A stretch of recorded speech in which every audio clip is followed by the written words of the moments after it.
সংস্কৃত উপদেষ্টা বয়ে নিয়েছেন এবং যে সমস্ত বয়োজ্যেষ্ঠ ব্যক্তিরা উপদেষ্টা হয়েছেন তারা কেউই রাজপথে রক্ত ঝরানোর জন্য কোনো অগ্রগামী ভূমিকা রাখেন নাই এই জুলাই আগস্টে।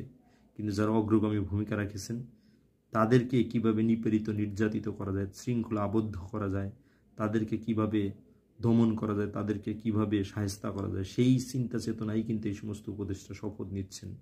আমরা আপাত দৃষ্টি তাই মনে করতেছি।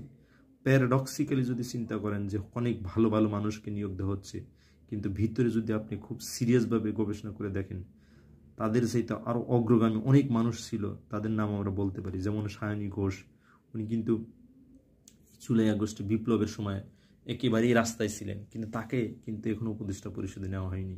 যেমন প্রফেসর ডক্টর সলিমুল্লাহ খান, উনি সবসময় চেষ্টা করেছেন ছাত্রদের সাথে এক কাতারে হাজির হয়ে কথা বলার চেষ্টা করেছেন এবং অনেক বিপ্লবী চেতনা রেখেছেন এবং বিপ্লবী কথাবার্তা বলেছেন। এই আন্দোলন সফল না হলে ওনাদের কিন্তু ফাঁসি হতো, তাদের কিন্তু আমরা দেখতেছি না।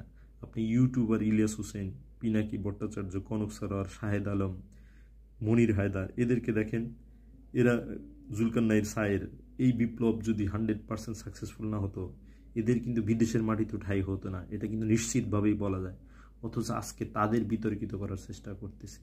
তারা এই সমাজ থেকে, এই দেশ থেকে কি পাচ্ছে আপনারা একটু হিসাব করুন, দেখবেন তারা কিছুই নিচ্ছে না। বিনিময়ে কি দিচ্ছে আমাদের দেশের প্রতিটি গলিতে অলিতে যে সমস্ত দুর্ঘটনা, যে সমস্ত অনভিপ্রেত ঘটনা ঘটতেছে সেই সমস্ত ঘটনা নিয়েই কিন্তু তারা কথাবার্তা বলতেছে।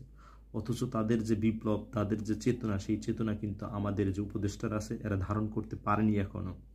যদি ধারণ করতে পারত 3 মাস সময়ের মধ্যে অনেক কার্যকর স্টেপ আসত, অনেক কার্যকর ঘটনা ঘটতে পারত, অনেকগুলো নীতি পদ্ধতি পলিসি বাস্তবায়ন হতো। সেই নীতি পদ্ধতি কিন্তু এভাবে হতো না। আমরা ভারতের সাথে যুদ্ধের যে আবহ সৃষ্টি হয়ে রয়েছে সেই আবহও কিন্তু থাকার কথা না। ভারতের যে তেল মাখার যে বিষয় আছে দলীয়ভাবে, দলান্ধভাবে, সেই বিষয়গুলোও কিন্তু থাকার কথা না, কারণ তারা পলিসিতে এখন 100% খেলতে পারতেছে না।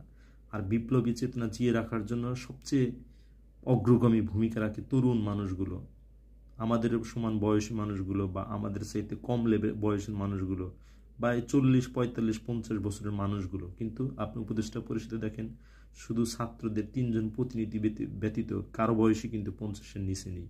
তাহলে তারা কিভাবে বিপ্লবী চেতনা ধারণ করবেন? এবং আওয়ামী লীগের যেই সমস্ত এমপি আছেন, যেই সমস্ত মন্ত্রী পর্যায়ের, সচিব পর্যায়ের মানুষগুলো ছিলেন, তারাই কিন্তু এখন সচিবালয় চালায়, তারাই কিন্তু প্রশাসন চালাচ্ছে। আপনি তাদের যতই সংস্কারের মধ্যে আনেন, একটা লেভেলের মধ্যে আনেন, কিন্তু তারা কিন্তু কখনোই